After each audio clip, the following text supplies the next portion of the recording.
In the beginning, the mighty beings known as Celestials created the sun and other forms of life, and the universe was at pace.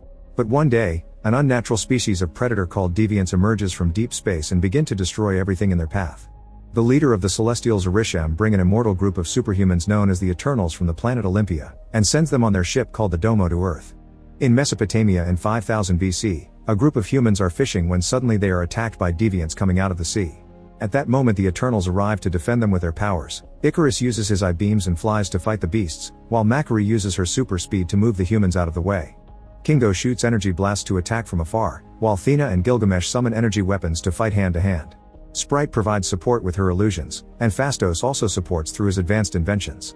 A fierce battle ensues, and thanks to the Eternals' excellent teamwork, soon the deviants are defeated, and team leader Ayak heals any injuries they got in battle. The humans are scared of them and try to attack, but Druig immediately uses his mind-controlling powers to calm them down. Then Circe transforms a primitive knife into actual nice metal as proof they're here to help humanity. Years pass and in the present day, the Eternals live pretending to be normal among humans. In London, Circe goes to class where she is supposed to be giving a lesson, and she finds her boyfriend Dane filling in for her. Suddenly the lecture is interrupted by a large earthquake, so Circe makes her students go for cover under the tables and uses her power to stop some debris from crushing a student. In the nearby river, a dog witnesses a deviant come out of the river. In the evening, Circe later celebrates Dane's birthday with a few friends. Sprite uses an illusion to look older and hide the fact she ages mentally but not physically, however the illusion is broken if someone touches and she quickly gives up. Dane asks Circe to move in with him, but she turns him down, and he begins wondering if she's hiding something because Sprite is always making odd comments. After the party, the trio walks home, but suddenly they are attacked by a huge deviant named Crow. Circe uses her powers to capture it in the ground, but Crow soon breaks up and runs to the streets. Sprite casts an illusion that multiplies her and Circe to confuse the monster, but Crow shocks them by being able to tell who the real ones are, which deviants could never do. When Crow is about to kill Sprite, Icarus shows up and saves her to then proceed to fight the deviant directly.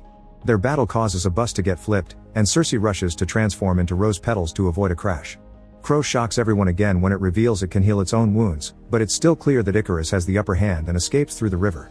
Afterwards Circe tells Dane the truth about her identity, and he asks her why they never helped during humanity's greatest tragedies. Circe explains that they were instructed to never interfere in the orders of mankind so as to not hinder their development as a society. After destroying the deviants, they were told to wait on Earth until it was time to go home. She also tells Dane that she and Icarus were together for centuries, but it didn't work out. She later goes back to her apartment to discuss the issue with Sprite and Icarus, and after reaching the conclusion the earthquake and the deviant are connected, they agree that they need to get the team back together. This brings back memories of 575 BC in Babylon. Humanity is developing under the guidance of the Eternals, who fight the deviants whenever they try to attack. Every time they show up they're violent and ruthless, but the Eternals fight together in perfect sync to kill them quickly without much trouble. After one particular intense battle, Ayak uses her special power stone to form a link to speak with Arishem. She expresses respect for his grand plan, but she doesn't like what it may mean for humans. Arishem tells her not to get attached to them and to follow through with the plan. Afterward Ayak goes back to the lair where the Eternals are living among society openly. Phastos is developing a steam engine to provide for mankind, and Sprite uses her powers to entertain children with stories that come to life through her illusions. Druig likes using his mind control to stop fights, but Makari scolds him because they aren't supposed to interfere. Meanwhile Icarus and Circe spend time together and fall in love, admitting it to each other with the beauty of Earth as their witness. Years later they get married in the Gupta Empire. Back in the present, Circe, Sprite, and Icarus travel to South Dakota to Ayak's ranch, only to find her dead outside her home. Sprite cries and uses an illusion to remember her dearly, coming to the conclusion that Crow killed Ayak by absorbing her powers, that's why it could heal itself. When Circe approaches the body to mourn, the stone in Ayak's body that was bestowed to her by the Celestials comes out and attaches itself to Circe. This causes her to briefly catch a glimpse of Arishem saying it is almost time before she loses sight of him. Sprite points out that Ayak has chosen Circe as her successor, but Icarus is worried it may be Maud-Wairi. This brings back another memory. In 1521 AD in Tenochtitlan, the group was fighting the last deviants left on the planet. Meanwhile humans are at war, but Ayak doesn't let Druig stop them. Suddenly Thena begins feeling sick and says it's too late because soon everyone is going to die. Her eyes change and she begins attacking her friends, hurting a few of them, thanks to the element of surprise. Ayak lets her hurt her in purpose to get close and use her powers on her mind, clearing it from this strange impulse reaction. Thena attacks her anyway, so Gilgamesh comes forward and fights her until he manages to knock her out.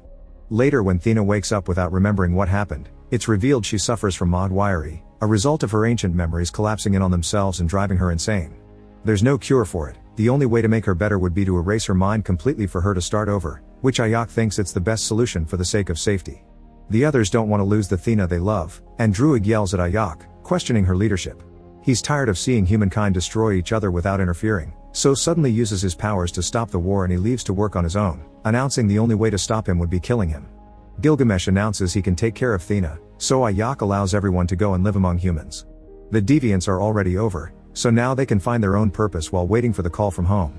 Back to the present, Circe, Sprite, and Icarus travel to Mumbai to find Kingo, who is now a famous Bollywood superstar. His valet Karun knows his secret and has been working with him for decades.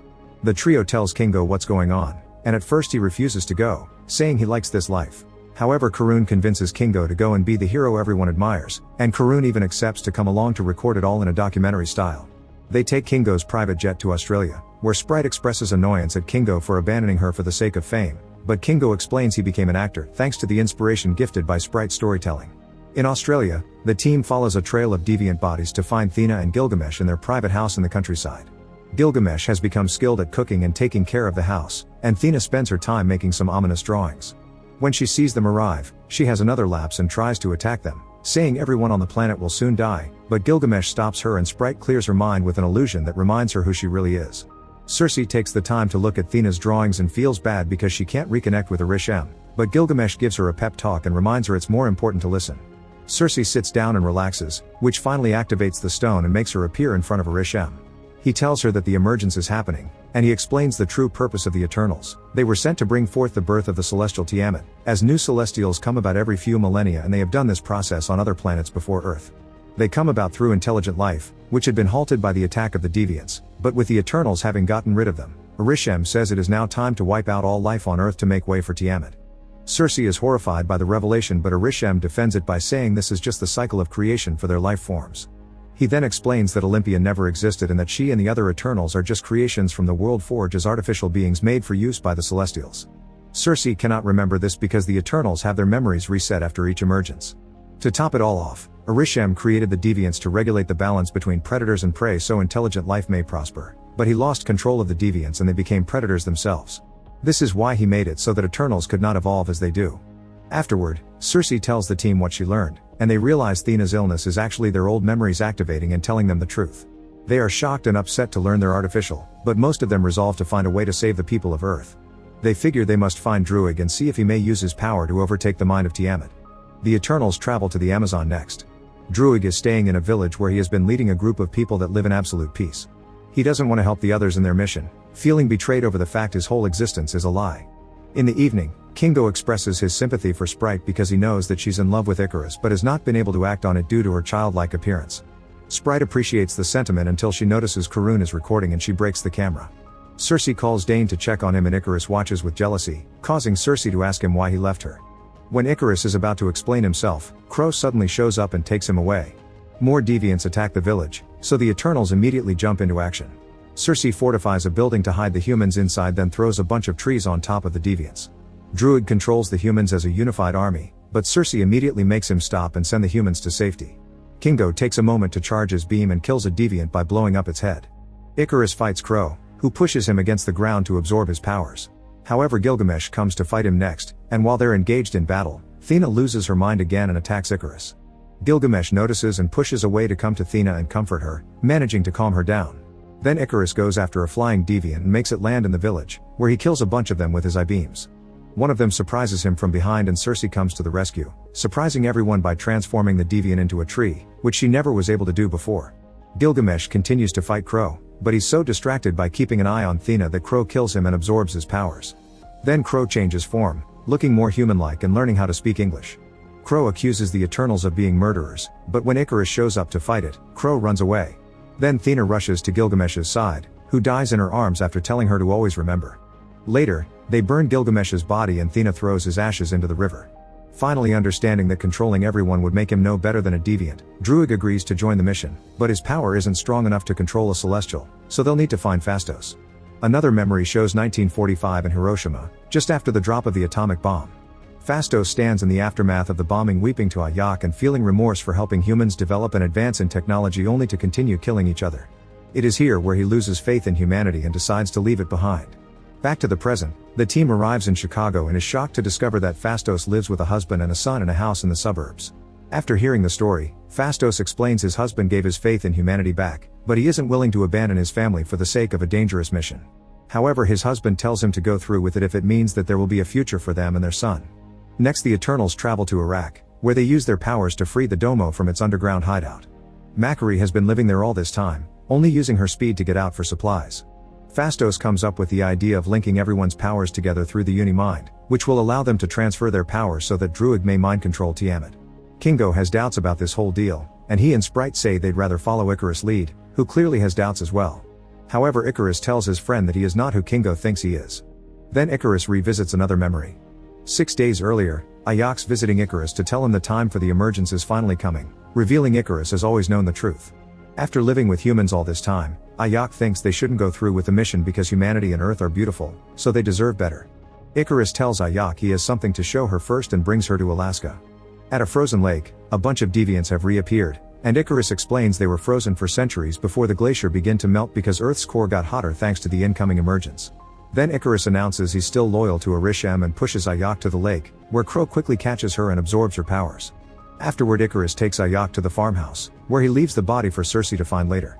In his grief, he can't help shooting beams that start a fire. Back to the present, Icarus tells Cersei that he still loves her, and Cersei holds his hand in comfort without saying it back. Moments later, she feels the stone activating inside her, meaning the emergence is about to start. Fastos sends Makari to locate the source of the emergence, and with her super speed she goes all over Earth to find the right spot to be an active volcano in the Indian Ocean.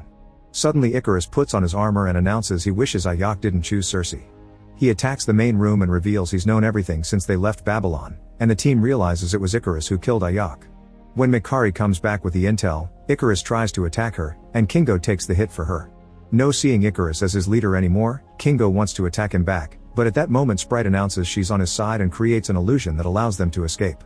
Afterward, Kingo announces he's leaving with Karun because he doesn't think saving Earth is a good idea, since Celestials being born means new planets being created as well.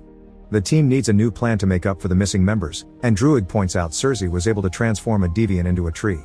However, Cersei still has doubts because she doesn't understand why she was chosen by Ayak, so Thena explains a leader protects their loved ones, and Ayak knew Cersei loved humanity since day one. Ready to fight, Cersei allows Fastos to take the special stone out of her body and use it to power the Unimind. The Eternals travel to the volcano and Icarus orders Sprite to protect the emergence while he breaks into the ship. Thena begins fighting him to keep him distracted, giving time to the others to activate the Unimind, which deactivates the volcano. Icarus rushes to stop them, first grabbing Druig and killing him with his eye-beams, then attacking the ship to make it crash. Furious, Makari begins fighting Icarus fiercely while the volcano behind them erupts to start the emergence. Cersei runs up the volcano to see if she can do anything while Thena and Gilgamesh join Makari to fight Icarus, but he's too powerful and they can't stop him even if they work together. At that moment, Crow arrives and joins the fight too, concentrating on Icarus. However, the others don't want it to become more powerful, so they attack it first. Makari traps it in a dirt tornado and Thena kicks him, sending him into a cave. Icarus uses the distraction to try to go after Cersei, but Fastos uses a special trap he invented to capture him and keep him on the ground. Inside the cave, Crow uses Gilgamesh's voice to mess with Thena's mind, making her drop her guard. However, when it is about to absorb her powers, it accidentally quotes Gilgamesh's remember and Thena wakes up to immediately kill it. At the top of the volcano, Cersei is shocked to find Ayak, only to suddenly get stabbed. Ayak had been an illusion made by Sprite, who has always been jealous of Cersei for getting to live an adult life. She prepares her powers to accelerate the emergence, but at that moment Druig shows up and knocks her out. Suddenly the ground starts to shake and the sea goes mad as Tiamat emerges from the volcano. Cersei stands on top of him and tries to use her powers to stop him, but at that moment Icarus frees himself from Fastos' trap and goes after her. However, seeing the woman he overwhelms with memories and he can't bring himself to kill her. Cersei uses the chance to activate the Unimind and this allows her to amplify her powers to transform Tiamat into nothing but a giant rock statue. Realizing his mistake, Icarus apologizes in tears and flies to space, where the sun burns him down to match the legend of his name. Sprite is devastated to see him gone, but Cersei still has some power from the Unimind left, thus she uses it to take away Sprite's immortality so that she may live a normal human life. Once their mission is over, the Eternals split up once again. Thena joins Makari and Druig on the Domo as they go look for other Eternals, while Fastos returns to his family, Sprite enlists in a boarding school, and Kingo returns to his movies. Cersei rejoins Dane, who accepts her for who she is. Suddenly, Arishem appears in the sky and summons Cersei, Kingo, and Fastos. He tells them that he knows they betrayed them, so he'll take them away for judgment. Make sure to subscribe and turn on notifications so you can watch more videos like this. Thanks for watching.